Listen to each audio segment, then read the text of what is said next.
After a few weeks of back and forth between the ECOWAS leaders and military leaders in Niger, the ECOWAS leaders were saying that they are ready to go, that the standby force is waiting for the order to invade Niger. On the other hand, the military leaders in Niger were saying that they will not negotiate except sanctions are removed, and that they will try the former president Bazoum for treason. The two sides have now ended up at the negotiating table. General Abdurrahman Chiani finally met the ECOWAS envoy led by Omar Toure, the president of ECOWAS Commission, and Nigeria's former head of state Abdul Salami Abubakar and the Sultan of Sokoto. They met the deposed president Mohamed Bazoum, whom Abubakar said is in good health with his family. He didn't reveal anything about the meeting they had with Chiani when he was asked by pressmen outside the presidential palace. In the meeting Chiani had with the ECOWAS envoy, he outlined his plans, saying, "Our ambition is not to confiscate power." He said that the transition period will be up to 3 years. He called on political parties to submit their vision for the transition within 30 days. He also told the ECOWAS envoy that he will be available for any dialogue provided that it takes into account the aspirations and wishes of the people of Niger. General Chiani promised the ECOWAS envoy that he will release the deposed former president Mohamed Bazoum if the ECOWAS sanctions are removed. It remains to see if the ECOWAS leaders will see this offer as a bargain. But why wouldn't they? They've been demanding the release of Bazoum. Even France and the United States have demanded for his release. So since it's one of their main objectives, they should seize the opportunity and end the stalemate. They should stop the thinking that they have the upper hand in the negotiations, that the coupists must do as they demand. That's not how it works, except they are already determined to do it violently, which means all they've been doing all along is just buying time. The truth is, the main objective of the negotiations is to find a peaceful resolution. ECOWAS leaders first demanded the reinstatement of Bazoum. They later shifted ground and asked for his release, which they've now offered to do. In return, they are asking ECOWAS to remove sanctions. It's also not clear if the release of Bazoum will come with conditions like not allowing him to travel outside Niger and all that. No one knows whether they will confine him to a house arrest. This is because Bazoum leaving the country might be a guarantee that Niger will be invaded. They will no longer care about Bazoum and his family being casualties in case of a conflict. It might present the opportunity for them to say, yes, this is the time to invade, let's invade. If we are able to secure the presidential palace, we can bring Bazoum back and reinstate him as president. The question is, will that be easy?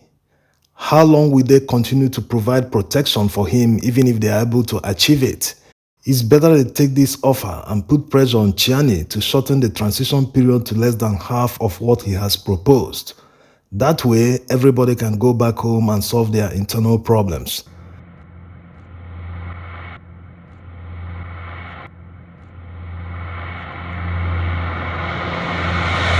After the meeting, General Chiani addressed the country, and going by the way he sounded and tried to mobilize Nigerians to rise up against an impending invasion of their country, it shows that they are not backing down and they are prepared for any fallout.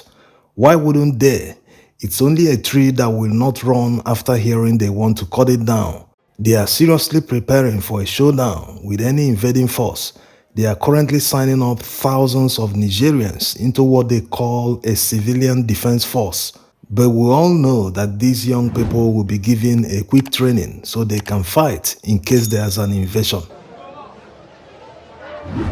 Meanwhile, around the same time the meeting was holding in Niamey, Niger, a Russian cargo plane that departed Moscow with a stopover in Damascus, Syria, landed in Bamako.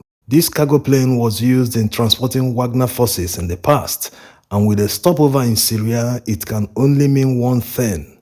They came to resupply the Wagner forces in Mali at a critical point that an invasion of Niger is imminent. This is going to escalate very quickly. It also shows that the Russians are taking it very seriously. So much destruction is about to hit West Africa if this is not stopped quickly. The Wagner forces, if they get fully involved in Niger, the outcome can only be imagined because these guys are known for using high-handed heavy force, which leaves a trail of massive destruction in places they operate in. Look at Central African Republic. Look at Ukraine. No reasonable person will want this kind of thing in West Africa. Foreign powers should not fight their proxy wars in West Africa. Also, a light attack and reconnaissance aircraft flew from Burkina Faso to Niamey early in the day.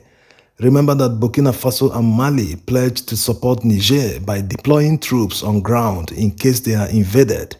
So they are already matching their words with actions. Now, let's hear some of the things the Niger strongman said.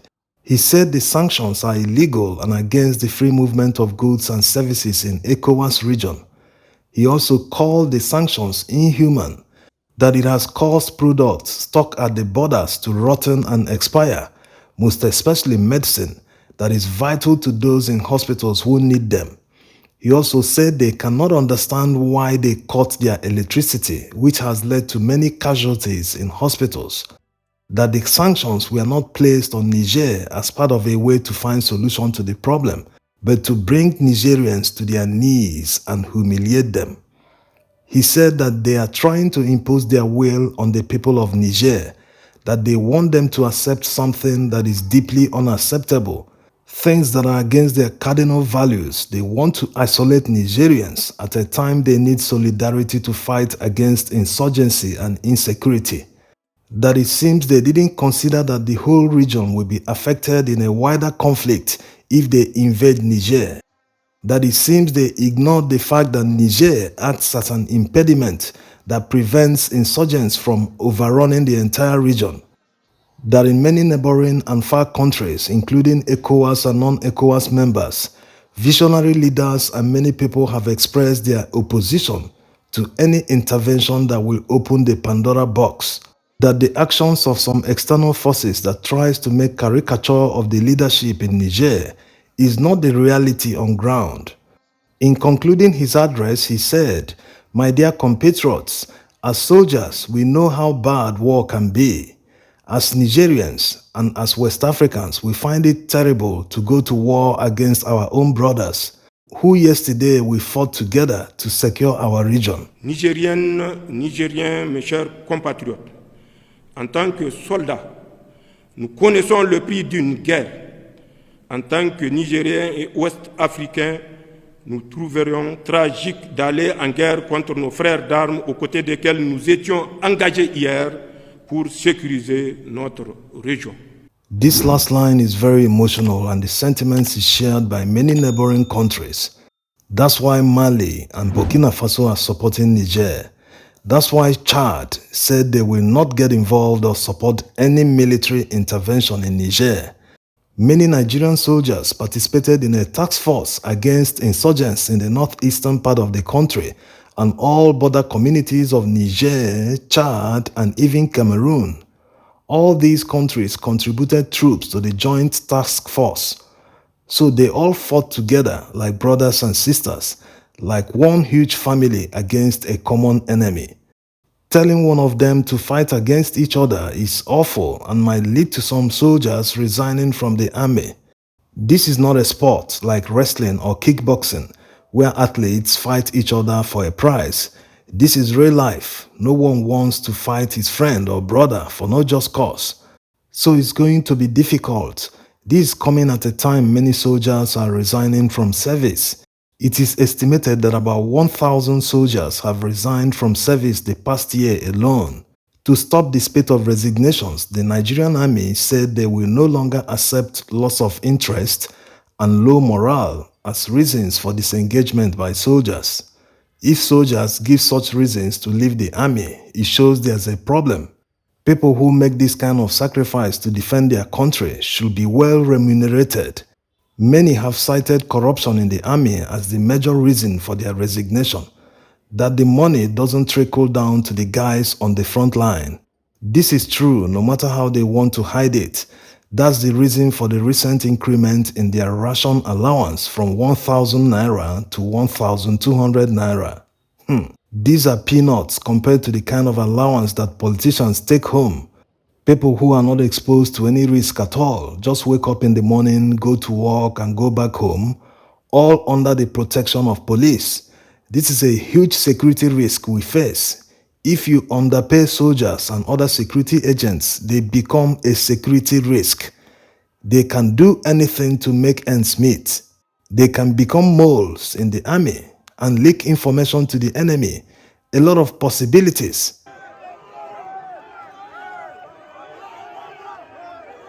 Coming back home to the role of Niger in the fight against insurgency in the Sahel region. As a matter of fact, if you look at the map, you will see that Niger borders Nigeria in the north. So they act as a barrier that reduces the flow of weapons from Libya into Nigeria, not to talk of their cooperation in the fight against insurgency, like already mentioned. And despite all the efforts of the Nigerian army and the different armies of neighboring countries, the security challenge persists. So imagine what will happen if there is a military intervention in Niger. It will definitely worsen the situation, that's for sure. That's why senators from northern Nigeria are worried about the level of insecurity in their region. This should be the primary preoccupation of serious leaders. They should solve their security challenges first before intervening in another man's country to go and restore a deposed president. Charity should begin at home.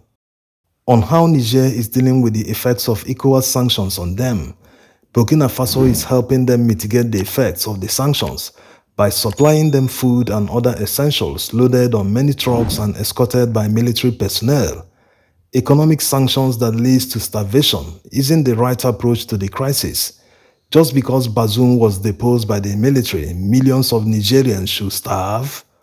Besides, the sanctions are hurting Nigerian businessmen more because some of their imports are stuck at the border with Niger. Most of them will lose their capital or default on their bank loans. It is hoped that ECOWAS leaders will see reason and take the offer made by the Niger Strongman and quickly remove the sanctions. From there, they can now mount more pressure on him to quickly get on with the transition program to civil rule. Thanks for watching.